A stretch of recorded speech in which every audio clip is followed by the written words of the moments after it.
Good day, everyone. Welcome back to Flip the Script with Cameron and myself, Joey. Dr. J by some. Either way works for me. And today, what are we going to jump into, brother? So I've got some questions about metabolism. I was talking to some people, and they'd asked me a couple questions, and I was like, those would be really good questions for me to ask you. So I got them written down here. We'll go over them at some point. Okay. Put me on the hot seat here, brother. So the first one, what affects metabolism? I know eating windows can. How does that work? As far as if I eat once a day versus 4 times a day, how does that affect my metabolism? Well, when I have somebody that's attempting to lose weight on a program, I'm going to recommend that they try to consume protein throughout their day about every 3 hours. Because we've got to keep that metabolic machine running if we're going to lose the weight. So people who eat infrequently through the day, the body tends to think that, okay, we're going through a starving process, which is what our ancestors used to do, right? They would eat, they may find a kill, eat it, and then chase something again for another couple of days before they ate. So the body will tend to want to hold on to its energy reserves being fat, which is why you find a lot of people who are trying to lose weight, perhaps maybe they're only eating once or twice a day, and they're wondering why they can't get rid of this. And that's because that metabolic engine needs the energy, and the energy is going to come from the protein. So when we're, in my clinic, when our specific weight loss program requires that they consume approximately 15 to 20 grams of protein every 3 to 4 hours. Even my large guys who literally they'll come in and they may lose 20 or 30 pounds in a couple of weeks, right? And they'll find that as now their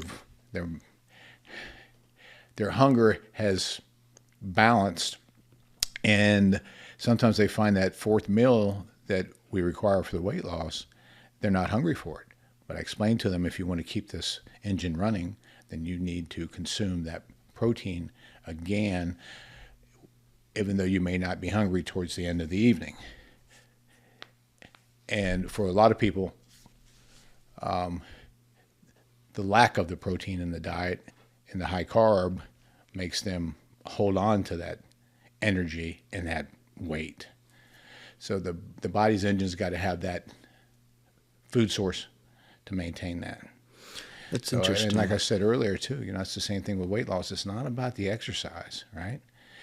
It's about keeping that metabolism going and keeping that protein up, and keeping the insulin suppressed is the key to the weight loss. So as far as energy, you got to feed it, and you got to feed it protein primarily. The body primarily is the body functions and lives basically through protein.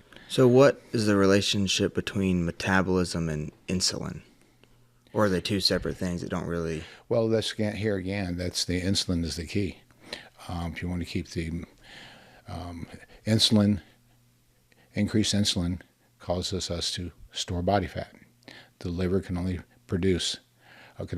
break down so much from the pancreas at a given time, and anything in excess is going to be stored into the tissue as fat through the process of making the triglycerides and then stored that way. So here again, and like I said, if you want to lose weight, shut insulin down. I think we also talked about in a seminar as well that one of the key that all species on this planet have to longevity, less insulin released.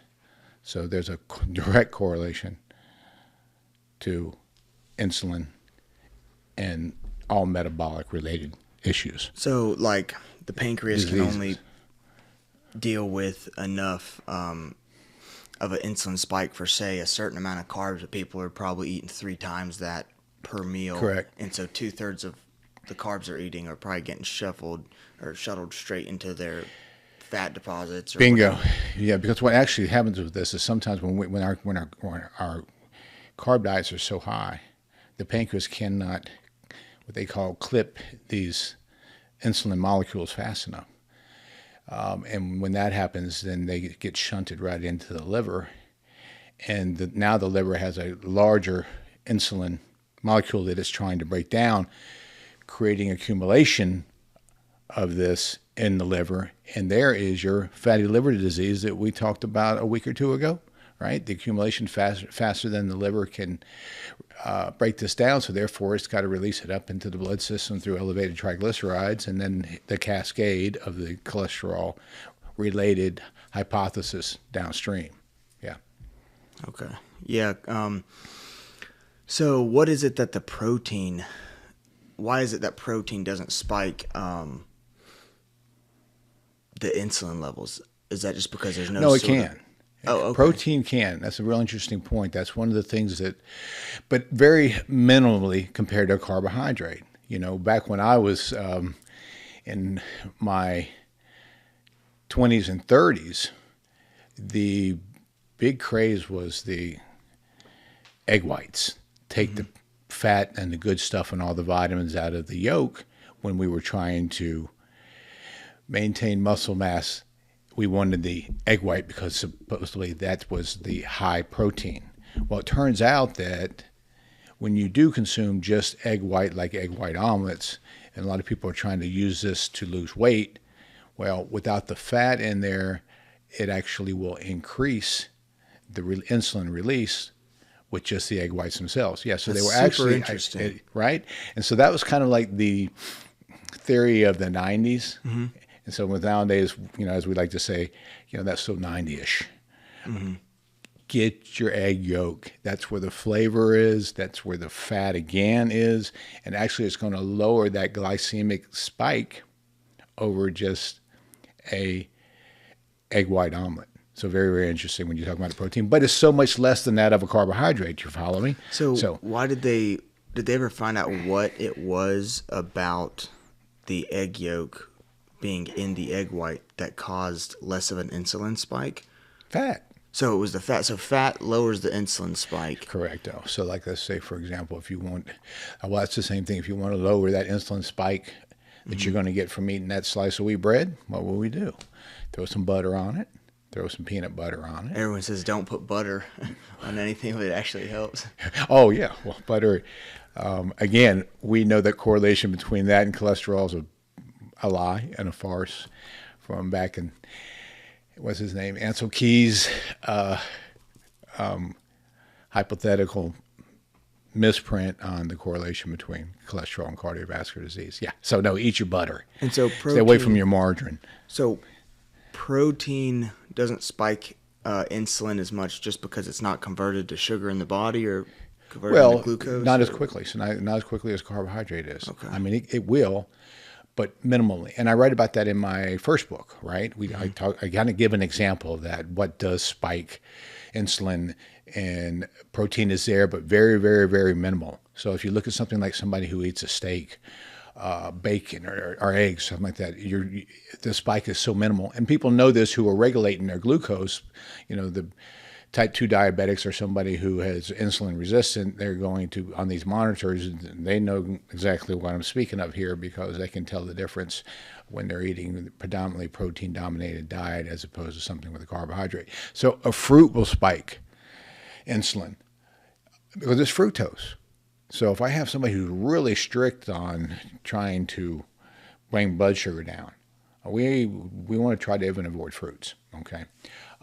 Vegetables will, very minimally though, especially when you compare it to a carbohydrate or a starch. So these are preferred eating for the nutritional components of it, but if you want to go to the lowest spike of insulin, you're going to go protein, which is why these protein-based diets are so good about weight loss at a very comfortably rapid loss without the use of exercise. Like you and I were talking about in the last one, you got an overweight guy wants to get on the treadmill and he weighs 300 pounds. His knees are like, no, please don't put me on that, right? So sometimes it's best to drop 30, 40 pounds, whatever you're comfortable with. And for some people, it just may be 15. And you know how that is. That'll just, for a lot of people, their joint pain is gone. 15 Two makes a reasons, huge not difference, just the yeah. weight, but also the fact that these are pro-inflammatory foods, these carbohydrates. So a lot of people who just stop this stuff in my clinic, they'll come in, with their chronic back, neck, shoulder, elbow pain, which a lot of times is caused by their statin drug, but we'll talk about that one again another time. But when they reduce the sugar load, this inflammation goes out, right? And therefore they're back in the gym and through their daily activities without so much inflammation and joint pain. Another good reason why you want to balance that metabolism. Yeah, So everything's metabolically related, really, Cam, if you think about it. This is why this book, Metabolical, that we talk about all the time with Dr. Lewig, this is 80% of all the chronic healthcare related issues that we have in the world, actually, certainly in America. And maybe now that we have Senator Kennedy on board, we'll get the chance to clean up. Oh, just think about how many healthcare problems we can get under control if we can get this metabolism done right. Well, you could take 100 medications and do away with all of them with probably 5 things that are all holistic. Metabolic. Yeah, sure. Start with the blood sugar. Start with blood sugar, period, done. Okay, it's not rocket science, people. That's what got us here. We also talk about what changed since, these things weren't common in the 70s and 80s, 50 years ago. What changed? Our metabolism, period. What we consume. We talked about that before. I know you're a little too young to remember. Your dad will. Heck, man, whenever you looked at pictures of people, in the 70s and 80s and in their 20s, everybody's wearing shorts, nice looking legs, fit. Wasn't a whole lot of gym memberships back then either. It was, easier days. There was a lot more natural food being eaten, a lot less processed. So what about, I just went and ran a Spartan race with my buddy and his wife, and she runs a bunch. She does like marathons and stuff, and she was talking to an oncologist at her gym. She does CrossFit as well. Yep. And he was saying, like, they were talking about her metabolism. He was basically saying, I think your metabolism is even higher than you think, because she was eating like, I think 4,500 calories a day, but she was always, always, always hungry. So, like, I know that if you have crazy output and you're running marathons, you're obviously your body's gonna want more fuel and stuff. But is there such a thing as some people just naturally having a crazy high metabolism? I know that you have like the whole ectomorph, endomorph, and the mesomorph, whatever, body types or whatever. Right, sure. How does that, is that all based on metabolism, or is it truly some people just have bigger bones, and is there a correlation? Well, a combination between of that, and I really, I'm not astute enough to really go into the difference between the ectomorph, mesomorph, and that's a lot of a genetic predisposition. But again, a person can eat a lot and eat often, like you're talking about with this female athlete. If she's not becoming satisfied by the food, or if her cells are not becoming satisfied by the food she's consuming, then there's another hormone called leptin that is not being properly balanced. And this is the one that tells us, okay, hey, we're full, right? This is regulated through the limbic system and the hypothalamus. So for a lot of people, if she's consuming high carbs, which a lot of these marathon type people will do, right? A lot of carbs. Yes. Well, if you're consuming a lot of carbs, you may not be satisfying the body's cellular balance for overall nutrition. So it's always amping back up. It's using up that glucose very, very, very quickly, and it needs more. It needs more. This is why you see a lot of marathon runners tend to look what's emancipated, if you will, kind of drawn in, because sometimes they're actually using muscle tissue to they're all tiny to push their energy cycle, right? So this was probably I would probably her. She sounds like she needs a little more fat in her diet. More fat, more protein. Exactly, to satisfy that. Make sure that that leptin hormone is getting what it needs, so that her hunger will at least decrease On, significantly. before they go run, it's like You know, they candy. Well, yeah, but that's an interesting thing too, because a lot of my friends, including one of my fellow coworkers, she was she rode bikes, competition, right? And they used to always think they had to card load to go ride these bikes for the energy. And we started talking. We started talking about the side effects of these carb loading and more fat in her diet, because she was extremely lean. I mean, extremely lean. She used to be an ex-bodybuilder, and she had a difficult time even trying to get weight back on. So what she found was she stopped doing all this carb loading before her rides and increased her fat intake in her diet. Her sustained energy was greater than it was when she was carb loading. And this is what you're starting to find with a lot of the marathon runners too. That's again, the carb loading thing was the thing of the big in the 70s and 80s, probably 90s as well. But now we're starting to see that that's sort of not sustainable over a long period of time for a lot of people.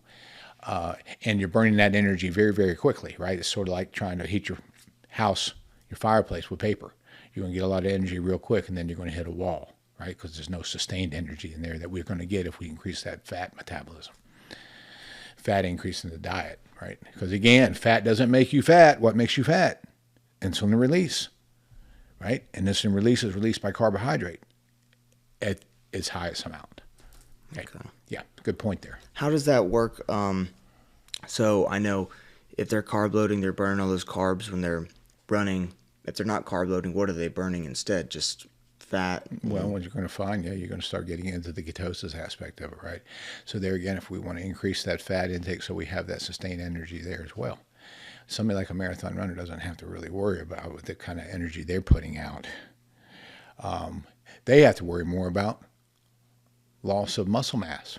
Yeah. Because when then they're starting to take it out of that, right? And those reserves are, then you get that drawn in look. I kind of tell people sometimes, personally, give me the look of a sprinter. Nothing against your marathon people. Yeah. Nothing against that. But in the long haul, the physique I prefer is the high intensity, short duration athlete. And you know what I'm talking about. That's everything from a soccer player, even baseball players. I mean, when are they running? Okay. Maybe chase a fly ball, maybe from base to base, right? High intensity, short duration. Most of those literally don't have a weight problem. Again, your sprinters, that's a physique. That's physique I'm looking for, right? It's high intensity, short duration, and done. And I tell people, when you want to try to get your body under an ideal look and lose weight rather quickly, give me 40-yard sprints any day over the mile run. Because again, we're talking about when the body's going through that, sometimes it's like, hold on a minute, man, I got to hold on to this because I'm going to need energy for a while.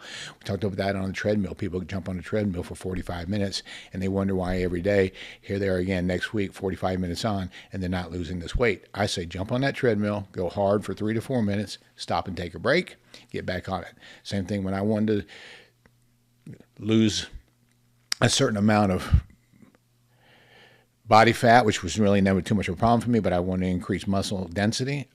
Give me the 40-yard sprint. I'd run a 40-yard sprint, turn around, walk back to the starting line, run another one. You run 6 of those, pal. Your gas, all that oxygen, all that accumulated lactic acid is in your system. You're gassed, and you're done. And guess what? What does that take? 4 minutes? Yeah, it's quick. Right? It's beautiful, right? Quick, done, move on. Yeah. We all have a little time for that. You don't have to run a 4:40. I don't anymore, that's for sure. But again, so even with high intensity, short duration. That's why I recommend weight resistant exercises. So at any age. It's not just with eating; it's also with exercising that you don't want to put your body in a state of survival because it's just going to cling on to everything it's got. Good point, man. We exercise what? We exercise to get healthy and to build up. So if you find that your exercises are breaking you down, you might want to think changing that particular exercise. Or for a lot of people, it's just overwork. I especially say, you're much younger than I am, dude. You can start pushing 2-hour workouts if you want to, right? I used to at your age. Today, the key for me is less is more, which means I need more recovery time. So I don't need 5 days in the gym anymore. If I do, it's not productive for me. I wind up injuring myself, and I spend more time up on blocks than I actually do get to work out, right? So, you have to listen to the body, good point, and move it along. And sometimes when it says no, listen to it, right? Because remember, when we're working out, what are we doing? That's catabolic. We're breaking it down, really. So where are we really getting most of that growth? In the anabolic phase, resting between the two. Yeah, I try to tell that to this one young guy. He's doing a cut, and he was wanting me to kind of coach him through it. And he always does these crazy cuts. And super high reps, super high intensity. We always works out super.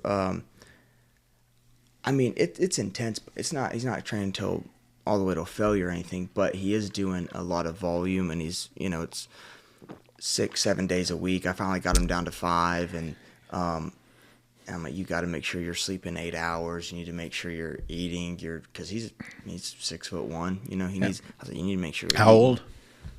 19. Yeah. So it's like he has workload capacity, but I still try to remind him that the growth isn't in the gym. You're right. And a lot of people feel like they have to be in there. And you know what? Eventually an injury will come along and they'll put him up on blocks and he'll get out. So eventually he's going to have to listen to his body anyway, right? Yeah. We've all been there. But he certainly can recuperate a lot faster than I can. But it's also fun in there. I mean, we all know Well, that. yeah, it is. You It get absolutely your is. buddies Hey, in there. you know what I mean? It's like when we were in kids, that's the playground, pal. Right. And that's the thing today. We can get back to that too. ADD and ADHD, let those, especially those boys, you can't keep them in class all day long. Mm-hmm. Back when I was in school, we had 2 recesses. Yeah, that's how you kept boys in their seats. You need one in the morning. That's right. Girls can sustain that sit down quiet time. The majority of them much better than boys can, and so that's what we are in the gym. That's just that's our recess. That's our free play time, right?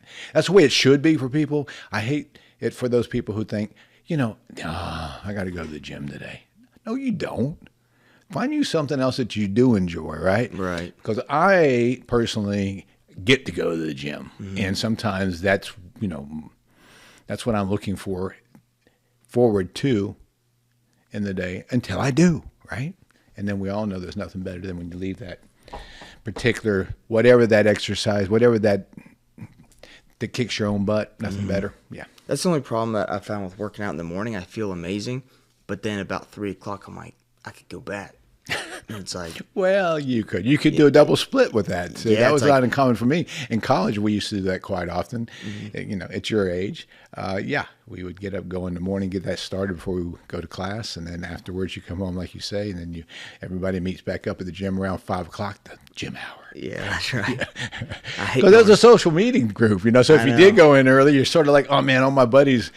They're all down at the gym right now at 5 o'clock. I got to go down. I went the other day at 5 o'clock and it was terrible. The 24E where the dumbbell rack is, there was probably 12 people right there. Yeah. There's only 8 benches. I know. That's why we're doing curls. Yeah, I don't know. I've evolved past the 5 o'clock hour now. I like to have my. Yeah, I can't. Yeah, I like to have my time to. And again, that's the funny thing. It's like, we're in time, and this is probably, I know it was this way in the 70s, but what made Monday International Bench Day? Right? Oh, I have no idea. I mean, that's when I hit legs. Exactly. Exactly. So after a while, you learn to mix that up, and you'll find a few other people have figured it out too. For me, Monday's back day, right? Right. Yeah. And I'll do an interesting split though. Most people look at it like in a week. I'll look over it like 10 days, or there's a day I end up missing. So what I do is I just do what's the one thing I haven't hit in the most, and then I also factor in what parts of me grow the most and whatnot. And if a chest day falls on a Monday, my chest grows easier than the rest of my body. So if it falls on a Monday, I just push it back another day. I'm not going to hit it on a Monday. It's just too packed. But yeah, you have that. That's, listen to your body there too. And because you see that in the gym, you can find a guy, and this has always been the case. You find the guy or the girl, they've got a good development somewhere. Say it's biceps, or back, or chest, and this is seems like that's the only thing you ever see him doing in the gym. Yeah, there's a guy like that in the gym. Exactly. I swear I've never seen him hit legs. He dominates with this, and that's the only thing he's training in the gym. Hey, pal, you might want to give that. And that was really funny with a lot of when I went, when I was in school, college in Florida. Well, Florida, everybody's in shorts, so you got to train your legs, right? Yeah. And a lot of my northern buddies, they'd come down from New Jersey and New York, and hey man, are you going to train those legs? No. Why? Nobody sees them because they were up at the beach in jeans, right? Yeah. And I was just wearing their guinea tees, so it was all upper body work day. And we used to call those people. There was an old cartoon called Adamant. Adamant just had these little ant legs and his all upper body and his huge chest and back and shoulders, and we coined them that adamant look. Yeah, they know what I'm talking about. They know. They remember. See, yeah. That's like the opposite of my little brother Braxton. His legs grew like, just I don't know. Just look, he'd go in the gym and watch somebody train like Tom Platz would. Yeah, it's watch somebody train and his legs would blow up. Yeah, like everybody else would do. Now he did do a lot of squats, and those just grow your quads like crazy. But usually you have to do higher rep. He didn't even do that. He did like strength work, but they still grew like just. Well, sometimes too. I don't know if he played soccer a lot. No, I played soccer more. Now I'll say this: my legs also grow like that. Yeah, I can hit legs. Literally, I can smoke out squats. This is what I could do. I could do 3 sets of squats. I could do 3 sets of glute raises, hip thrusts on the machine there, and I could do 2 sets of RDLs, 2 sets of hamstring curls. I could do that once every 7-8 weeks and grow my legs. Yeah. That's just how it is. This is what I found, and this came to me probably 20 years after, and maybe in my mid-30s, 40s, but I always noticed that, especially in my early 20s, a lot of the guys in the gyms who had the really well-developed legs did those, again, high-intensity, short sprint type movements like you do in soccer is a great example of that. Mm-hmm. You know who else has great quads, man? How about ice skaters, hockey players, and sprint bikers? Unbelievable. Sprint bikers have huge or if you look at quads. people who snow ski, the eccentric contraction all the time. These quads and these people are unbelievable. So I found that out of the athletes that really made good bodybuilders later on, as far as in the leg department, were those soccer players. Because that high intensity, short duration, they had good glutes, and of course, the quad development. We have a buddy. Actually, I just started a new Bible study with him on Monday nights, and he had the biggest quads ever. He's in med school at VCOM in Auburn, but he's doing his rotations here in Birmingham. Played soccer with him. Always had the biggest, craziest legs. And he had like just started lifting. After like 6 months, he was like, "Yeah, I squatted 405." I was like, "What?" Like, so those things weren't just for show, dude. Because they were so big, like they were just like it was like you couldn't not stare at them. He would be busting out of his shorts. Like, he needed a bigger pair of shorts. Yeah, and it just wasn't fair. They were huge. Yeah, and I mean, still people are. with me. See, when I was in high school, they used to say, "Joey, hey, you got a string hanging from your shorts." Oh, sorry, that's your leg. So that's what I had to work with, right? So I'm kicking my butt and busting my low back out trying to get myself a set of legs. And then we won't get into calves. We just won't even go there. Yo, that's all genetics. No. I never hit calves, and I got crazy calves. Yeah, and Dad's I got had calves nothing. that look like a crazy tumor. I mean, it's insane. Well, shoot, mine took me to court and tried to sue me for non-support. Never heard that one. That's good. My buddies from college and high school, they remember that one. I think I coined that one. Well, back on, getting back to metabolism. Now, that's the key. I mean, and this is the thing. You got to keep the metabolism under control because that is where our problems are today. That's the whole problem with the elevated estrogen. So a good point here. And, you can also touch in the intermittent fasting like we're talking about. Now, here, it's another great point. You're still getting in the calories, but you're getting them in a window, say, between, a 7-hour window from noon till 7 o'clock at night, right? But you still got to get that in, and of course, because you've got to get the energy in the body, sustain that. So again, we may be getting 3 meals in that particular time, and for some people can work with 2 meals. But in that, you have to have the adequate protein and you have to have the adequate fat, so you're not staying hungry. And then, of course, we need some carbohydrates in there, vegetable related, primarily for the mineral aspect of it. But and then, of course, the body's going to shut down that metabolism when you're not feeding it, right? And that's when the body gets a chance to repair itself, because we're all about a metabolic machine. And I write in my book, in my opinion, eventually we all succumb to the metabolic machine eventually runs out of its energy over time, which for a lot of people it happens to be somewhere around the age of 80. So to keep that machine adequately functioning as we get older, we can't spend all that energy digesting food and overeating meals. That's why you'll find most elderly people, their plates will slowly get smaller and smaller. But if they want to maintain that muscle as they get older, which is so hard to regain, you got to keep protein in the diet because you got to have those branched chain amino acids to maintain the muscle mass, which is key for longevity as well, right? But you won't find a 90-year-old running around obese. Okay, the body, the metabolism is working overtime, using all that energy up trying to digest that overconsumption of food, right? So there's a fine line, and it changes as we get older. Okay, the kid growing up, young child, has to have that energy. There's a lot of growth going on. And then we see this a lot with football players, right? A lot of the offensive linemen, these guys, if they want longevity after they come off the football field and they're trying to weigh 300, 350 pounds, it's not sustainable. They'll die early in life. Yeah, Those who do sustain, they look really good. They drop 200 pounds, right? Yeah. So that's metabolism. It's a little different for everybody else. You're right. You got to find out where yours fits in and what works best for you. And the key thing is maintaining that lean body health and minimizing the amount of fat that we're carrying. So, yeah. So the intermittent fasting, you are cutting down.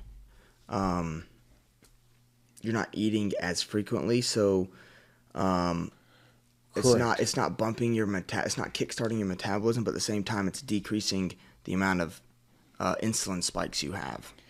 That's a point. That's true too, because again, here we can decrease because we're spending more time in ketosis that way. Correct. Mm-hmm. All right. So, which is when the body actually is going through its healing process. But so in that window, though, we still have to have adequate amount of nutrition to run the energy cycle, right? So, and people have to find out where that is. That's why for some people, it's a good way to lose weight, and you can lose the weight by eating it, but you have to have enough fat in there too to maintain that. Mm-hmm. When you're doing the fasting. But here again, let's just say though that the key thing is you don't want to lose the muscle mass at the same time. So if you're eating between the time of say 12 and 7, for a lot of people it's fine to get 3 meals in that particular time, and that's the way I eat. I get 3 to 4 meals in, and I'm usually done eating by 6 o'clock at night, right? And my main meals start about 11 o'clock. I may have something very, very light, smoothie or something in the morning on my work days, but on the weekends, I usually won't consume anything until after 10 o'clock anyway. Yeah. So, we have to get some calories in there, but they have to be quality calories. That's the key. Yeah. So, hey, man, we could go on and on with this one because this leads to so many other things. Oh, cardiovascular disease, hormone replacement, which is another thing I think we'll be touching on quickly because this is a good point to roll right into testosterone and other hormone-related issues, which are directly connected to our metabolism, as is everything associated with health. So, with that said, we're going to sign out for now.